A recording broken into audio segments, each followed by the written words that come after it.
La confiance pour moi, c'est ne pas s'excuser pour la façon dont vous gérez votre vie. Juste être capable de prendre des décisions et de s'y tenir sans se soucier de ce qu'on pourrait penser de vous. Peut-être que je prends de mauvaises décisions, mais ça me regarde. Ce que je veux, c'est d'abord vivre de manière authentique et mener par l'exemple. Il y a des opportunités pour vous réinventer vous-même. Et surtout pour les jeunes filles, vous n'avez pas à choisir. Vous n'avez pas à choisir l'intelligence, vous n'avez pas à choisir la beauté, vous n'avez pas à choisir la force, parce que vous pouvez tous les avoir. Vous pouvez tous les incorporer dans votre vie.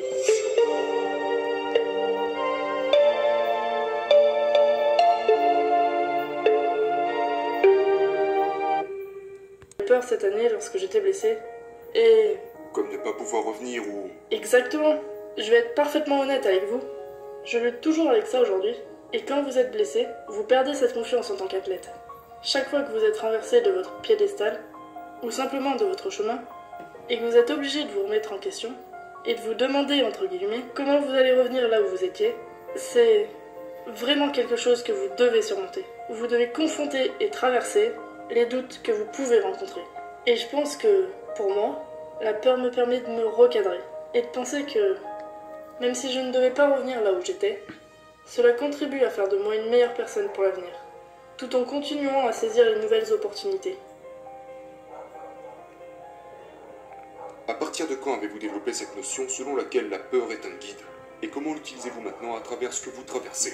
C'est intéressant parce qu'en fait, littéralement pendant toute mon enfance, je n'étais pas du tout une preneuse de risque. Et je ne me considère toujours pas à ce jour comme une preneuse de risque. Maintenant, beaucoup de gens me diraient, mais lorsque tu participes à une course de 24 heures dans le New Jersey en décembre, et qu'il fait moins 6 degrés, que tu cours à travers la neige, au beau milieu de la nuit, ça ne s'apparente pas à prendre des risques pour toi, ça? C'est une bonne question. Pour moi, confronter cette peur, tout d'abord, la première fois que vous le faites, c'est tellement... Je veux dire, c'est tellement paralysant. Mais avec le temps, ça devient plus facile. Parce que vous vous adaptez, vous l'intégrez, vous en faites une pratique, et vos tâches quotidiennes deviennent alors plus faciles.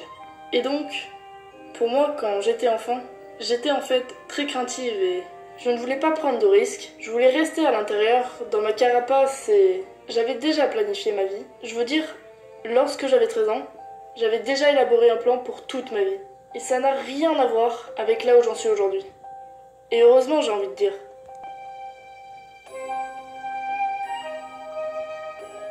Je pense que c'est à travers les expériences qui m'ont le plus mise au défi, et au fait de m'être dressée devant elles, d'avoir embrassé la peur, accepté la douleur, que j'en suis arrivée là aujourd'hui.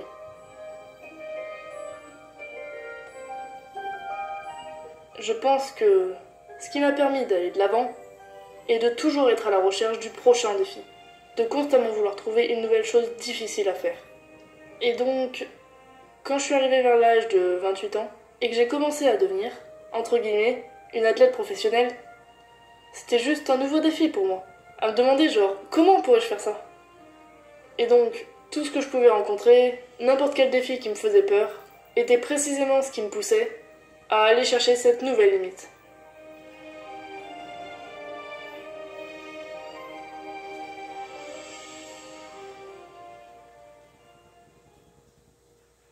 Je n'aime pas les appellations, parce que j'ai réalisé il y a déjà longtemps que je n'ai pas à rentrer dans aucune case préétablie, parce que nous pouvons constamment nous réinventer.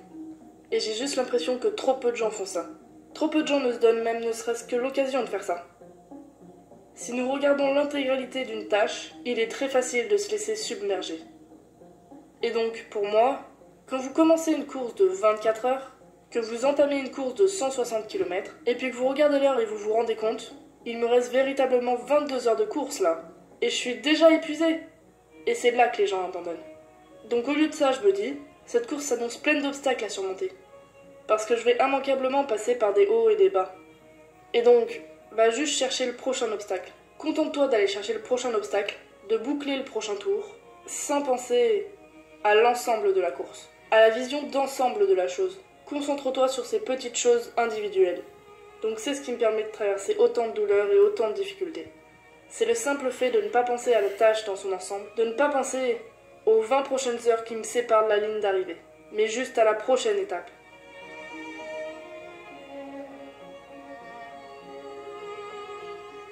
Avez-vous une certaine manière d'aborder la douleur? Du genre, je vais traverser cette douleur ou comment conceptualisez-vous la douleur? Je me suis lié d'amitié avec la douleur. Je me suis lié d'amitié avec la douleur parce que je pense que la douleur est quelque chose qui nous enseigne constamment des leçons. Et donc, pendant une course, si je réalise genre, ok, je commence à avoir mal à la hanche droite là. Ok, très bien. Hanche droite, comment vas-tu? Et je commence littéralement à parler à mon corps et puis ensuite, je continue d'aller de l'avant dans ce processus et je me rends compte un peu plus tard que ça évolue. Il y a eu des moments où je commençais à peine une course de 24 heures et je commençais déjà à prendre une crampe au mollet. Alors tu te dis, mais comment je vais tenir pendant 24 heures? Sauf que 15 km plus tard, c'était passé. Prête à m'attaquer au prochain défi.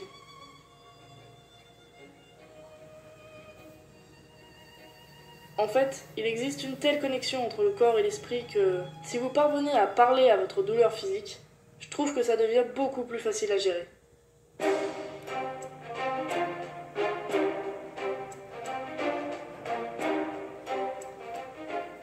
Pensez-vous que la force mentale peut être cultivée?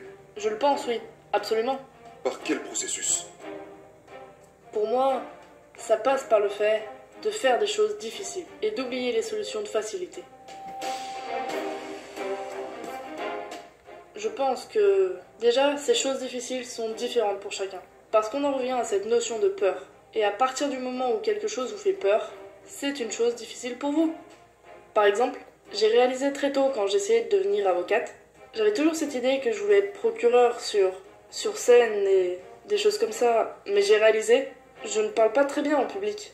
Et c'était un blocage pour moi. C'était horrible. Pourtant, je vous ai vu parler en public et vous vous débrouillez très très bien. Parce que c'est une des choses que j'ai développées. C'est une des choses que j'ai choisi de pratiquer. Et donc, je pense que c'est à travers ces choses difficiles que vous cultivez votre force mentale. Et les gens disent, ok, mais comment puis-je en faire une habitude? Ou comment puis-je cultiver la force mentale? Et la réponse passe par ce que vous faites. C'est en adoptant des habitudes, sans considérer l'option de ne pas les suivre. Vous choisissez quelque chose, vous l'incorporez dans votre routine, qu'il s'agisse de vous lever 30 minutes plus tôt tous les jours, pour pouvoir passer la porte de chez vous et aller courir, sans même vous laisser le temps d'y réfléchir. Vous ne vous donnez pas la possibilité de ne pas le faire. Parlez-nous du fait de s'entraîner dans des conditions non idéales. Parce que c'est une des tactiques que vous utilisez, n'est-ce pas? Oui, c'est vrai. Donc, par exemple, quand il pleut, allez courir. Beaucoup de gens, s'il pleut, s'il neige, ils disent « Je vais monter sur le tapis roulant aujourd'hui ». Pourquoi? Vous savez, c'est facile, c'est ennuyeux. Mais si vous... Par exemple, j'aime courir quand il fait froid, quand il fait sombre, et... Parce que vous savez qu'en le faisant, vous deviendrez plus forte. C'est pour ça que vous aimez ça. Eh bien, il y a aussi ce côté où je me sens plus vivante. J'aime être en pleine nature, donc je me sens plus vivante. Mais je pense aussi que, oui, ça vous force à traverser des choses difficiles dans des conditions non idéales qui vous aident indirectement à cultiver la résilience. La résilience est un mot assez étrange parce qu'il implique tellement de choses différentes. Mais je pense avant tout que s'entraîner dans des conditions non idéales vous permet de cultiver votre volonté, votre dynamisme et surtout votre discipline.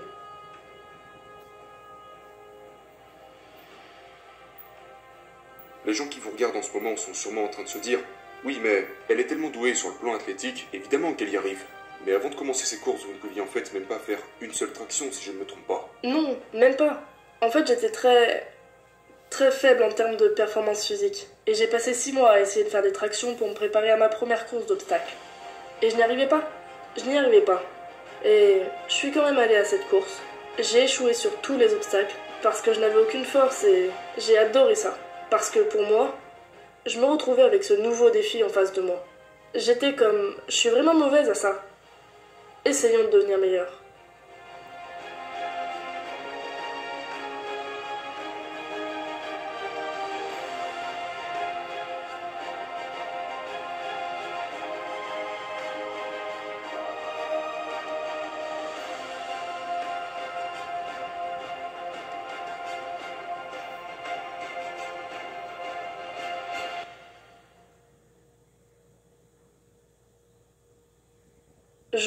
Je n'aime pas échouer. Personne n'aime échouer. Et donc, c'est devenu une sorte de défi que je voulais absolument surmonter. C'est une des choses dans lesquelles j'ai échoué, donc ça sera ma prochaine étape à franchir.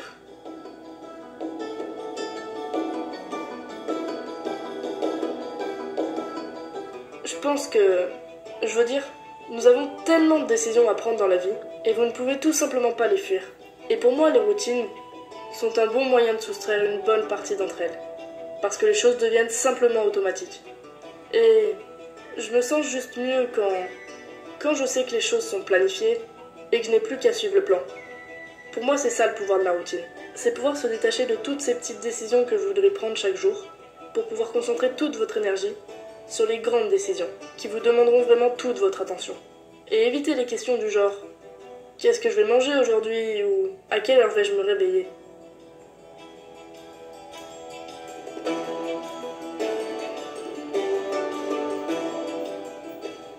Que diriez-vous à une jeune fille qui a du mal à se sentir à sa place? Je sais ce que ça fait que d'être une adolescente qui ne sait pas trop où elle va. Je me souviens à quel point c'était difficile pour moi à cet âge. Et maintenant, avec les réseaux sociaux, c'est juste... ça me dépasse complètement. Mais... je pense que, en particulier pour les jeunes filles, je vous dirais... ne vous limitez pas vous-même. Ne vous étiquetez pas vous-même. Et... cherchez constamment à briser les barrières et repousser vos limites. Ne cédez pas à ce qui est populaire, car ce qui est populaire n'est pas forcément ce qui est juste. Donc, mettez-vous au défi physiquement, mettez-vous au défi mentalement, et, vous savez, cherchez à briser ces barrières.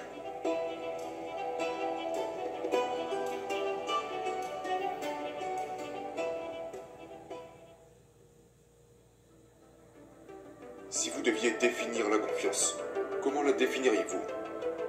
La confiance pour moi, c'est ne pas s'excuser pour la façon dont vous gérez votre vie. Juste être capable de prendre des décisions et de s'y tenir sans se soucier de ce qu'on pourrait penser de vous. Peut-être que je prends des mauvaises décisions, mais ça me regarde.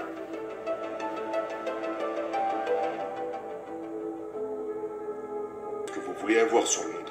Ce que je veux, c'est d'abord vivre de manière authentique et mener par l'exemple. Et le message que je veux transmettre, c'est que vous n'êtes pas obligé de rentrer dans ces cases. Vous ne pourrez peut-être pas tout avoir, mais il y a des opportunités pour vous réinventer vous-même. Et surtout pour les jeunes filles, vous n'avez pas à choisir. Vous n'avez pas à choisir l'intelligence, vous n'avez pas à choisir la beauté, vous n'avez pas à choisir la force, parce que vous pouvez tous les avoir. Vous pouvez tous les incorporer dans votre vie.